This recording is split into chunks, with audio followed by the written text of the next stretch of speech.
할렐루야. 우리는 살아가면서 누군가에게 선한 영향력을 끼치기도 하는가 하면 때로는 누군가에게 나의 연약함으로 인해서 내 삶을 보면서 사람들은 교훈을 얻기도 하죠. 저렇게 사니까 삶이 이렇게 되는구나.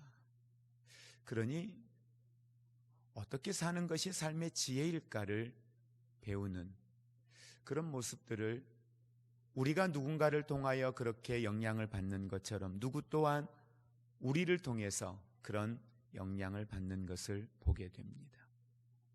여러분은 누군가에게 어떠한 영향을 끼치는 사람들이 되기를 원하십니까?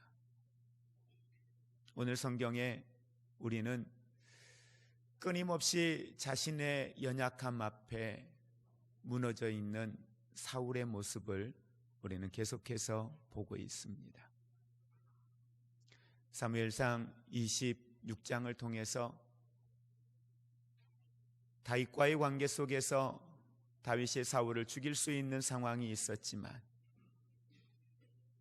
하나님의 은혜 안에 하나님이 기름 부어 세운 종이니 다윗은 결코 허락지 아니하고 사울을 떠나 나오는 장면. 그 과정 가운데에 다윗이 사울을 피하여 이제 더 이상은 내가 이 이스라엘에 살기가 어렵겠다.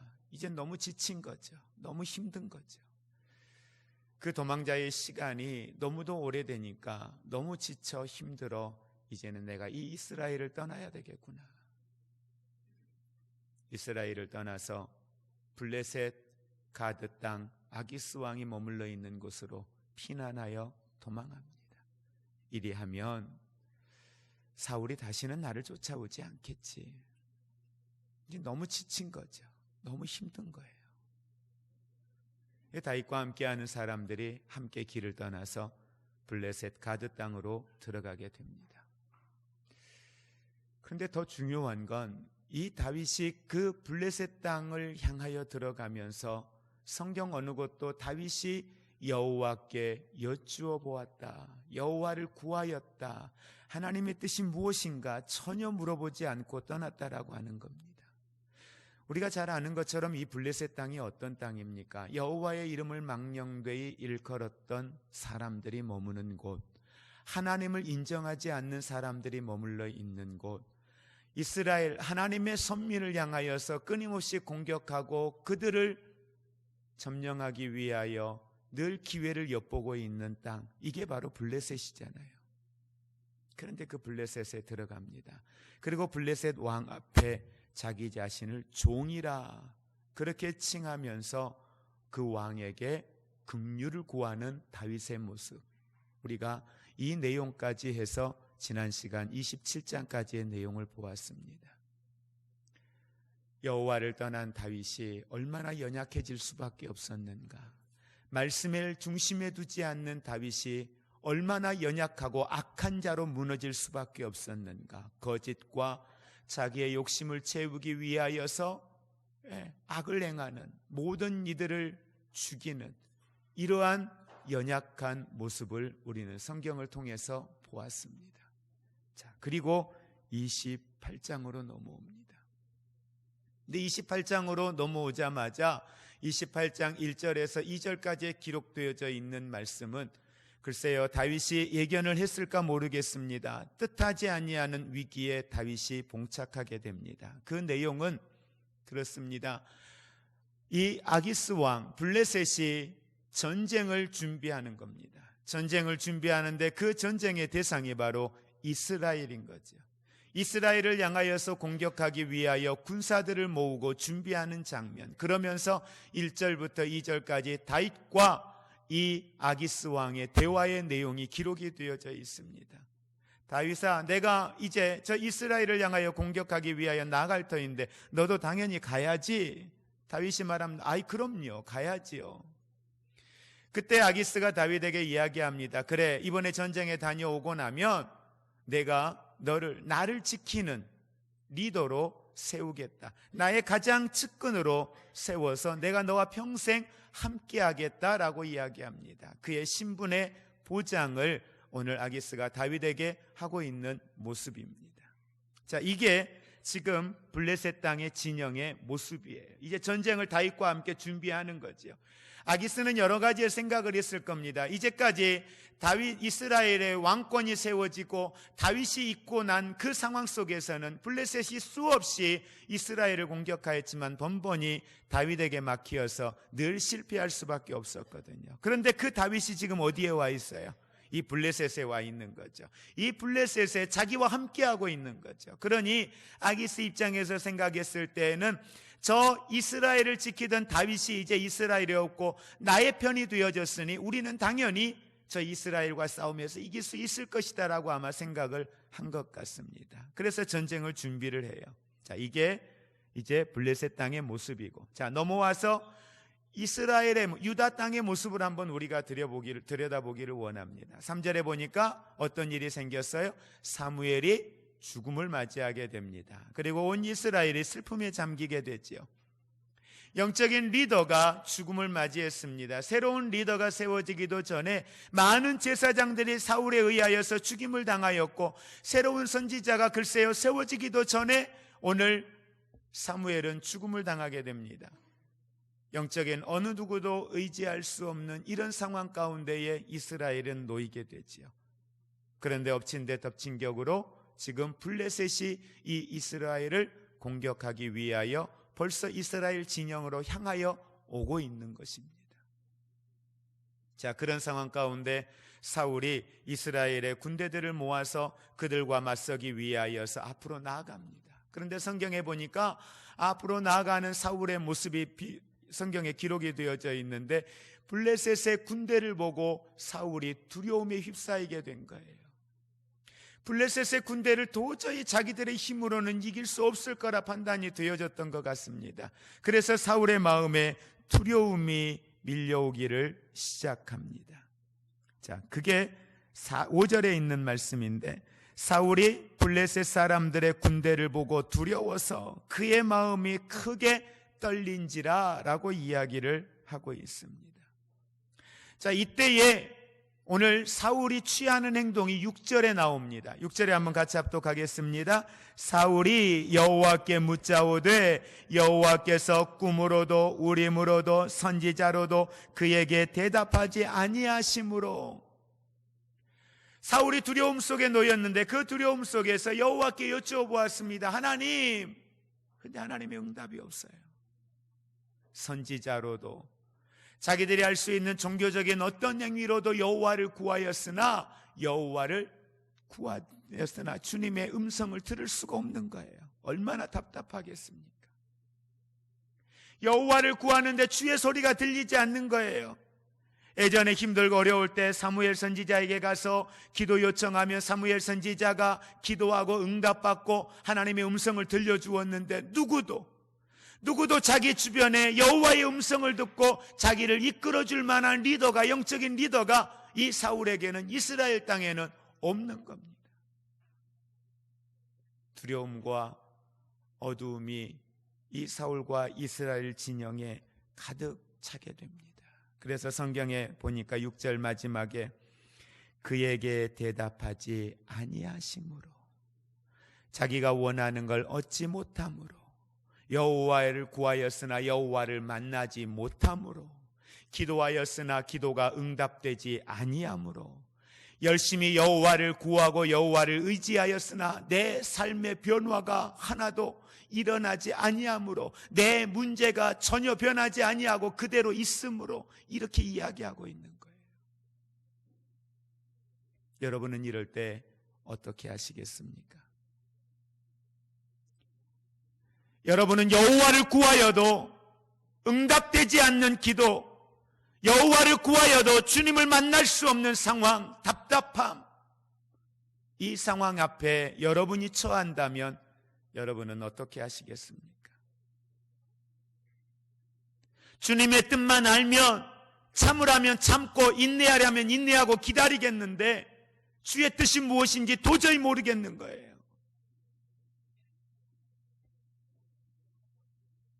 그래서 7절의 말씀에 보니까 이 사울이 어떤 일을 행하는가? 우리 7절에 있는 말씀 같이 보겠습니다.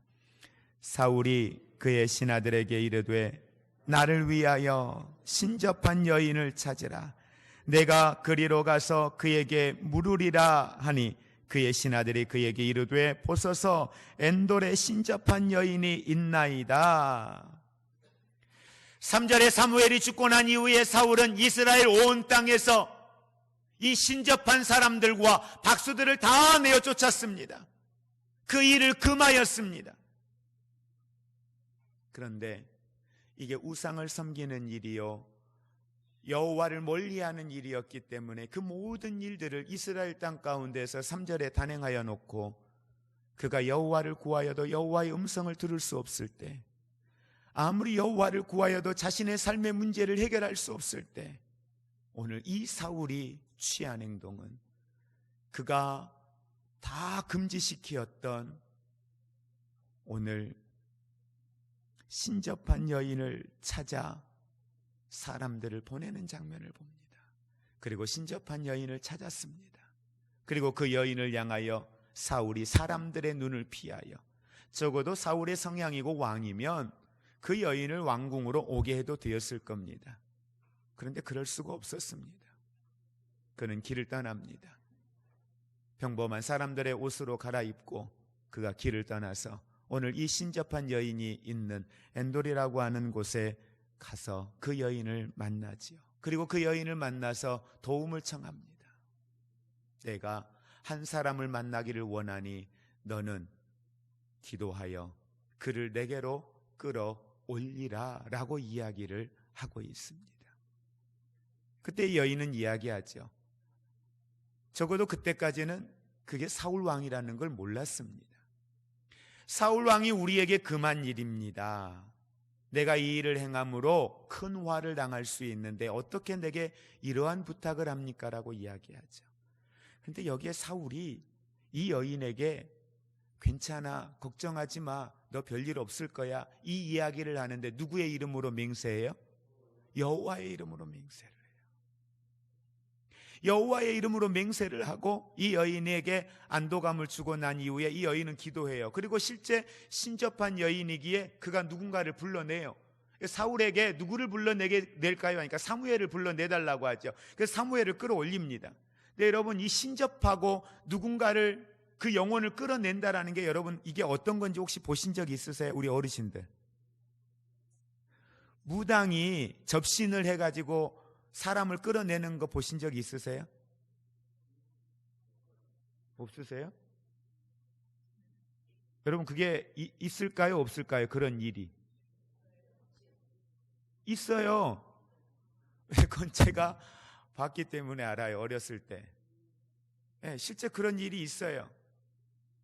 그래서 그 사람이 되어서 대화를 해요. 네, 그 사람이 되어서 대화를 해요. 자, 그런데 그걸 지금 누구에게 시킨 거예요? 신접한 여인에게 시켜서 사무엘을 끌어올리라는 거예요. 그러니까 사무엘을 그런데 여러분, 이게 하나님의 응답이고 하나님이 하시는 일이냐? 절대 아닙니다. 성경의 내용들을 우리가 빌려서 보면 신접한 여인이 사무엘을 끌어올렸다. 그렇다고 사무엘이 끌려 올라온다? 아니요. 신접한 이 사실 자체는 성경에 허락되어진 게 아니에요. 하나님이 허락한 일이 아니에요. 그건 어떤 일로도 금하고 있고 허락한 일이 아닙니다. 그리고 실제 사무엘이 그렇게 올라왔다, 그게 아니에요. 자, 우리가 오늘 그런데 중요한 거 여기서 보려고 하는 건 뭐냐면, 이 사울이 이 여인을 찾아가서 오늘 신접한 여인을 찾은 이유가 7절에 정확하게 기록이 되어져 있어요. 7절에 뭐라고 이야기합니까? 사울이 그의 신하들에게 누구를 위하여? 나를 위하여. 그러면 이 내용을 통해서 보면 오늘 사울이 여호와를 구하였을 때에 여호와를 구한 기도의 제목이 철저하게 이스라엘을 위한 기도였느냐, 하나님의 영광을 위한 기도였느냐? 아니라는 거예요. 물론 성경에 있는 것처럼 여호와께 범죄함으로 인하여서 하나님은 사울의 기도를 듣지 않으셨습니다. 그런데 더 중요한 것은 사울의 기도를 하나님이 들으실 수 없었던 것은 그의 육신의 정욕을 위하여, 이 생의 자랑을 위하여서 구하는 기도였기 때문이라는 사실입니다. 자기 안위였어요. 사울의 모든 행적을 보면 그는 철저하게 여호와가 중심이나 이스라엘의 중심이 아니었습니다.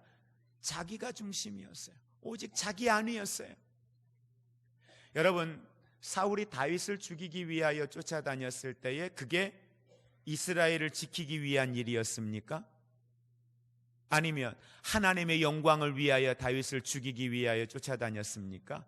아니잖아요. 무엇 때문이에요? 자기 안위, 자기의 왕권, 이게 무너질까 봐, 그것 때문에, 다른 이유가 없는 겁니다. 자, 그러면 우리가 여기에서 볼 수 있는 중요한 사실은 이 사울의 이러한 실패한 인생, 여호와를 구하여도 여호와를 만날 수 없는 인생, 주님과 소통이 완전히 끊어져 버린 사울의 모습, 분명히 하나님이 하나님의 뜻을 이루시기 위하여서 기름 부어 세운 종인데도 불구하고 어떻게 사울의 인생은 이렇게 비참한 실패한 인생이 될 수밖에 없었을까라는 거예요. 이 질문 앞에 우리는 사울의 이 실패한 인생을 통하여서 우리들에게 주시고자 하시는 하나님의 음성이 무엇일까? 우리는 여기에서 어떠한 삶의 지혜를 얻을 수 있을까? 어떠한 신앙의 결단을 할 수 있을까? 우리는 몇 가지를 함께 묵상해 보기를 원합니다. 자, 우리는 늘 이 사무엘상을 공부해 오면서 두 사람을 비교해서 보았습니다. 하나는 사울이요, 하나는 다윗입니다.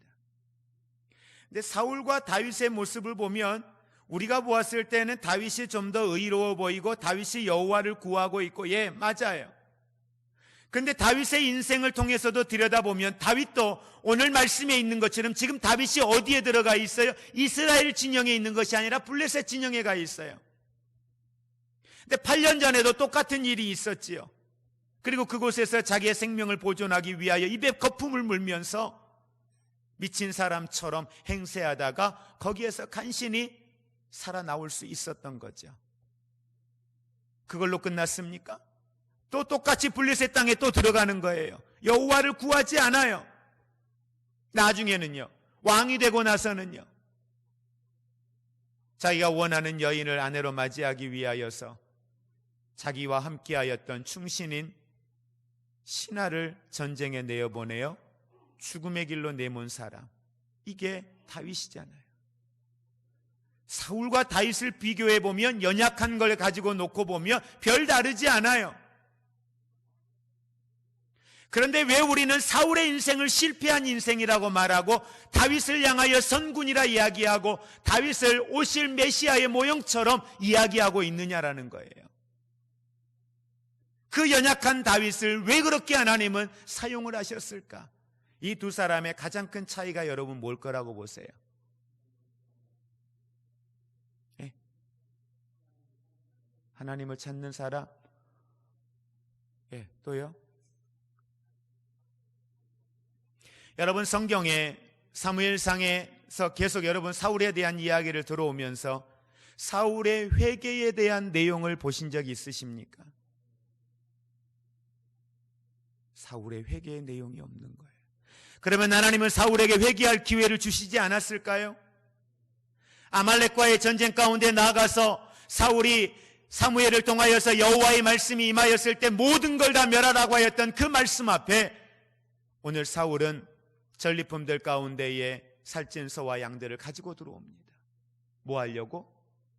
명분은 하나님께 제사하려고. 그런데 하나님은 사무엘 선지자를 통하여 단호하게 이야기했죠. 듣는 것이 수양의 기름보다 낫다. 자, 이 말씀이 사울에게 임하였을 때 사울의 반응은요, 여호와의 뜻을 어긴 거잖아요. 자, 다윗과의 관계 속에서 사울에게도 수없는 회개의 기회가 주어졌습니다. 큰 사건으로는, 다른 건 놔두고 큰 사건으로는 두 번이나 사울을 죽일 수 있음에도 불구하고 죽이지 않습니다. 그 이유도 분명히 다윗은 사울에게 설명했습니다. 그러면서 당신과 나 사이를 하나님이 판단하실 겁니다 라고 이야기했습니다. 그러면서 사울은 분명하게 본인의 입으로 이야기했어요. 요나단이 이야기했던 것처럼 너가 이스라엘의 왕이 될 것이다. 그럼에도 불구하고 사울은 자기가 행하고 있는 일에 대하여 조금도 회개하지 아니하였다라고 하는 사실입니다. 요나단 자신의 아들을 통하여서도 끊임없이 하나님의 음성이 오늘 사울에게 들려졌지만 사울은 하나님의 음성을 들을 수도 없었고 그 음성을 듣고 회개하는 자리로 나아가지 못했다라고 하는 사실입니다. 여러분, 모든 문제의 해결이 회개다라고 말할 수는 없습니다.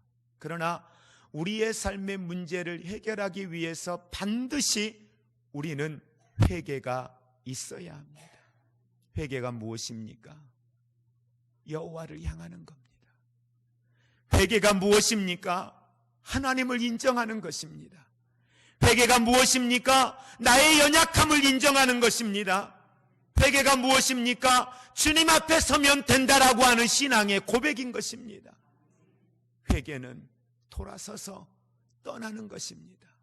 그 악한 자리, 그 죄된 자리, 세상과 타협하였던 자리, 그 자리를 떠나는 것입니다. 그런데 회개가 없으니 사울의 선택을 보십시오. 주 너의 하나님을 사랑하라 말씀하시고 나 외에 다른 신을 섬기지 말라고 하였던 하나님의 말씀 10계명들을 어깁니다. 신접한 여인을 찾아 나갑니다. 자기 한 일을 위하여서는 하나님이 아닌 다른 곳을 향하여 나아가서 그의 필요한 것들을 채우는 일에 대하여 결코 망설이지 않는다라는 사실입니다. 우리의 삶은 어떻습니까? 삶의 문제가 있어 하나님께 기도합니다. 하나님 도와달라고, 해결해 달라고, 지혜를 달라고, 능력을 달라고 기도합니다. 그런데 어떤 반응도 보이지 않습니다. 문제는 더 커져가는 것 같습니다. 내 마음에도 어떤 감동도 오지 않습니다. 시간이 지나면서 그의 발걸음이, 여호와를 향하여 있던 그의 발걸음이 입으로는 여호와를 이야기하면서 입술로는 여호와를 이야기하고 찬양하며 예배하면서 이 문제를 해결할 수 있다면 누가 용하다더라, 어디 한번 가봐, 누구 한번 만나봐, 타로를 합니다. 문화래요. 타로가 문화입니까? 타로가 레저입니까? 길을 묻는 거예요. 답답하니까 길을 묻는 거예요. 점을 보면서 가서 묻습니다. 어떻게 하면 좋겠는지 묻습니다. 기가 막히죠? 어떻게 그렇게 점을 보고 나면 그 말에는 순종을 잘합니까? 그 말이 1년 동안 마음에 있어요. 물가에 가지 말라. 1년 동안 그게 있어서 정말 물가를 안 가요. 피해요. 그런데 어떻게 하나님의 말씀은 이 안에서 들으면 며칠 못 가 잊어져서 이게 이 마음속에서 흔적을 못 찾아보냐는 거예요. 부적 하나 써주면 그거 붙들고 예수 믿어도 그거 혹시나 들킬까봐 그거 어떻게 가지고는 다녀요. 거기에서 하는 말은 얼마나 신뢰를 잘하는지 모르겠어요. 우리가 그 말처럼 하나님의 말씀을 신뢰했다면 그러니까 여러분이 한 것처럼 들리니까 신뢰를 한다면 어떻게 될까요?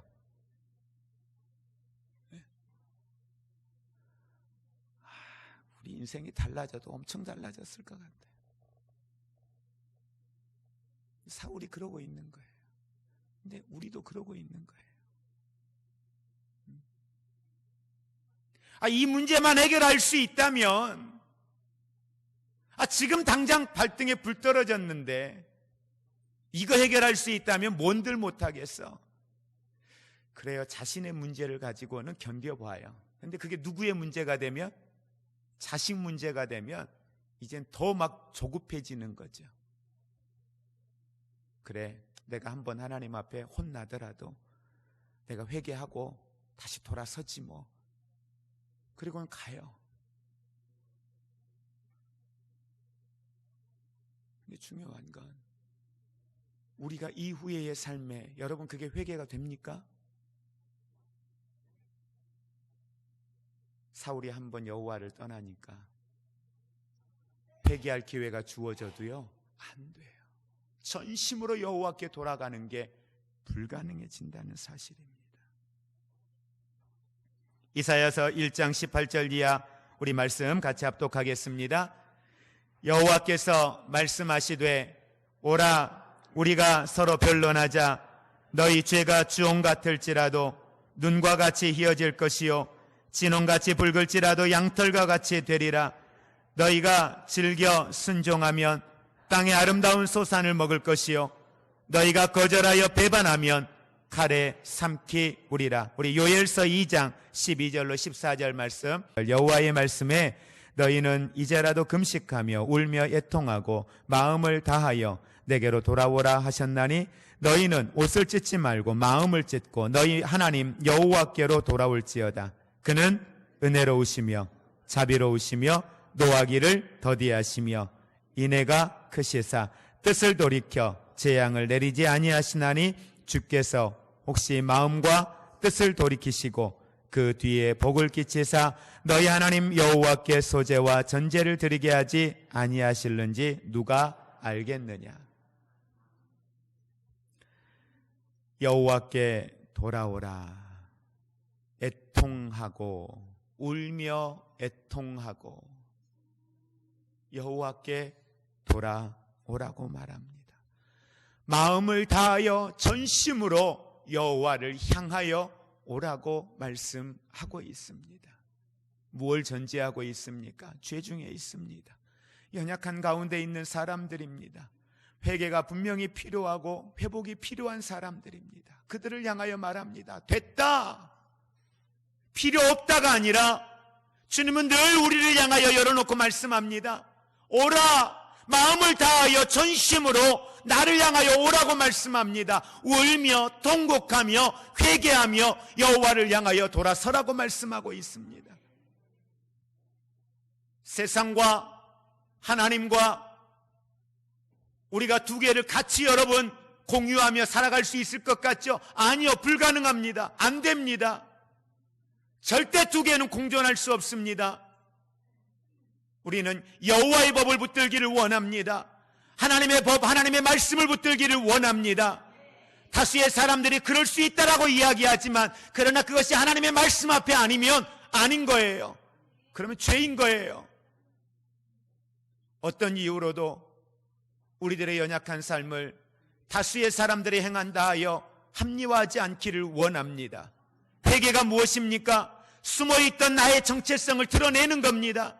말하지 않고 아닌 것처럼 하고 덮어놓았던 내 정체성을 드러내어서 내가 그리스도인이라고 하는 하나님의 말씀이 중심이 되어 말하고 선택하는 삶을 사는 것, 이것이 회개입니다. 이것이 돌아서는 것입니다.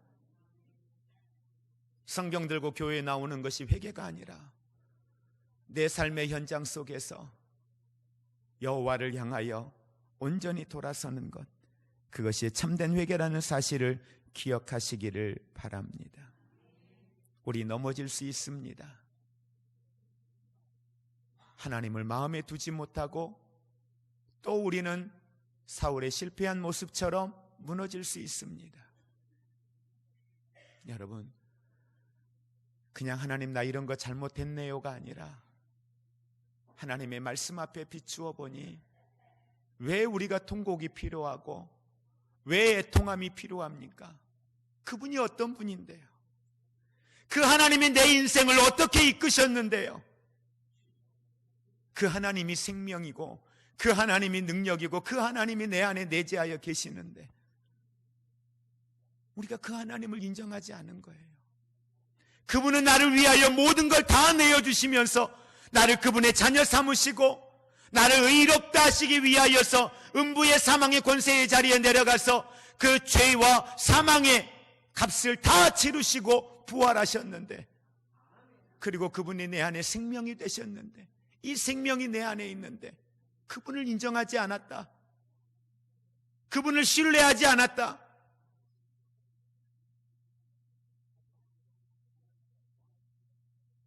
이게 통함이죠. 자녀들이 언제 가장 많이 통곡하고 옵니까? 부모님의 임종 앞에 부모를 부모로 인정하지 못했던 자녀들, 그 자녀들의 통곡은 말할 수가 없는 거죠. 왜? 내 엄마인데, 내 아버지인데, 내 스스로가 여러 가지 이유 때문에 내가 내 엄마를 엄마로 인정하지 않았고, 내가 내 아빠를 내 아빠로 인정하지 않았던 그 과거의 지난날의 시간들이 돌아보면 그게 견딜 수가 없는 거예요. 하나님 앞에 회개라고 하는 것은 그 하나님이 이렇게 크신데, 그 하나님의 이렇게 능력이 무궁무진한데 그 하나님 앞에 서지 못하고 세상 앞에 섰던 내 모습이 너무너무 초라한 거죠. 너무 죄송한 거죠.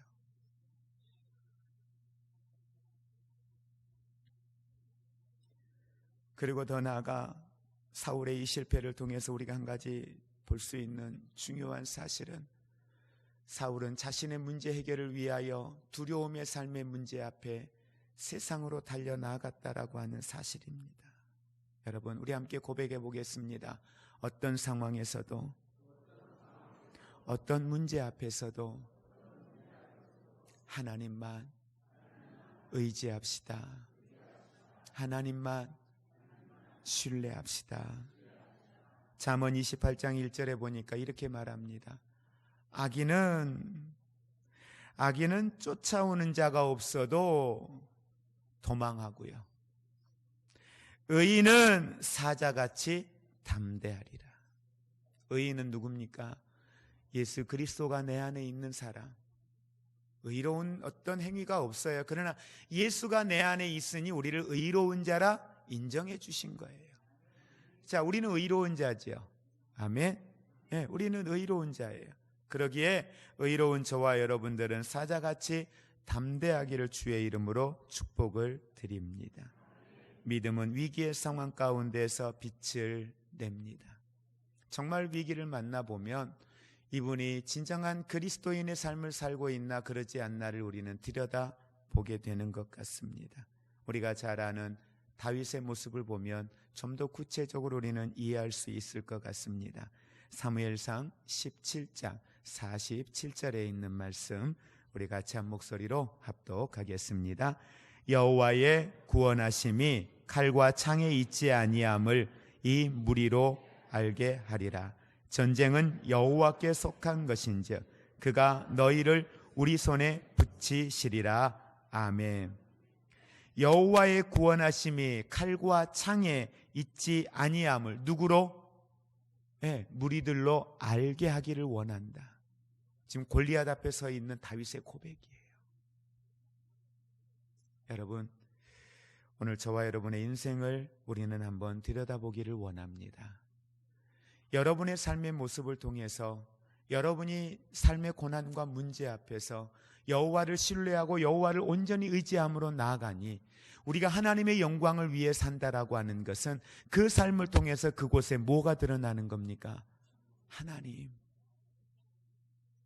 그분의 사랑, 그분의 능력, 그분의 전능하심, 그분의 긍휼, 그분의 도움, 이게 드러나는 게 뭐예요? 하나님의 영광이에요.